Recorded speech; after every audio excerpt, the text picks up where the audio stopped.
Okay, I have a question for all of you, so listen very closely. Okay, you're in a mountainous area, hiking with a friend, and all of a sudden they are out of view, and you can't find them.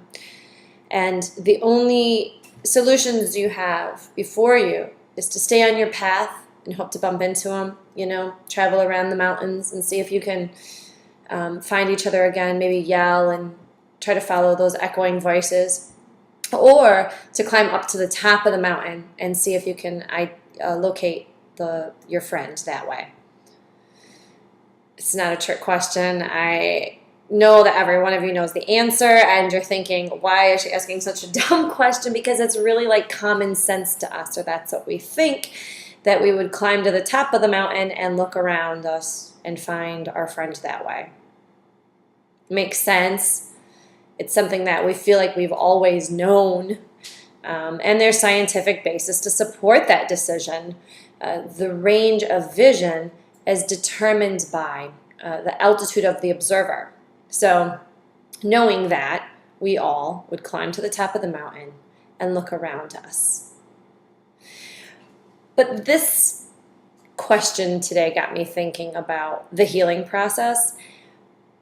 Seldom do we actually apply that scientific law to our daily functioning. I went for a run today, and when I go for a run, I usually try to pull from it a kind of a theme or a focus for my day.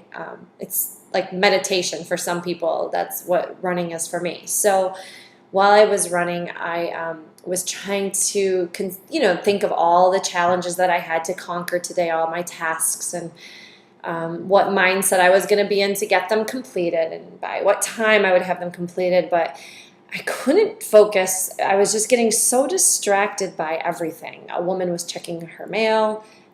A dog came by. I saw a dead possum, and I saw somebody with jumper cables trying to get their car to start. And all of these things seemed to grab my attention more easily than what was supposed to be my focus during my run. And that's when it occurred to me, well, the problem here is that I'm not at a high enough altitude to think clearly. I'm allowing these daily distractions to stand in my way of just excelling and existing. I eventually came down to some conclusions as I ran, but by the time I got into my house, I was getting on the computer and wanting to check Facebook and thinking maybe I'll just watch a little something while I get ready. And I had to keep telling myself, no, you're never going to complete today's tasks if you keep getting distracted in this way. And this is indicative of the healing process because we become so comfortable with the daily distractions and the bad habits we've acquired through childhood trauma. We focus ourselves on other people, and we focus our attention on everything around us so that we don't have to focus it on ourselves. We go out searching for ourselves in our 20s and do some crazy things, trying to identify ourselves in the world and in others. But what most of us forget to do is just sort of rise above those earthly distractions, to sort of look higher, to increase the altitude of our observation.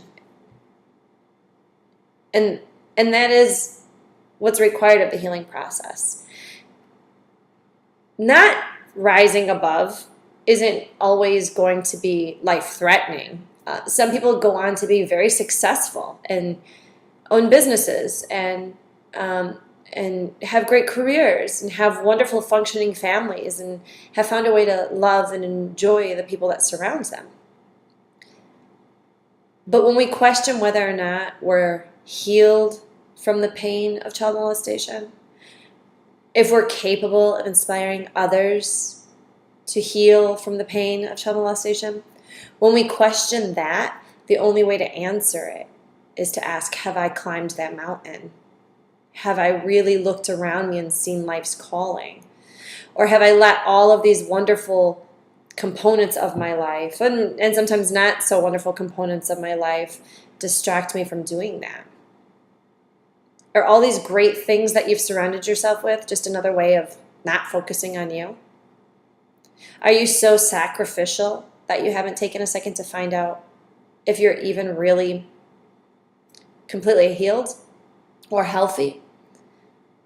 And if you haven't, and if you're not focused on your healing and your health, then do you really think that you're giving the people in your life the best you possibly can? Are you afraid that the inspiration that you're designed to have for other people might be lost? And these are just some questions that maybe aren't so easy to answer, not like the first question I asked, which seems so simple, because we were talking about an actual physical action.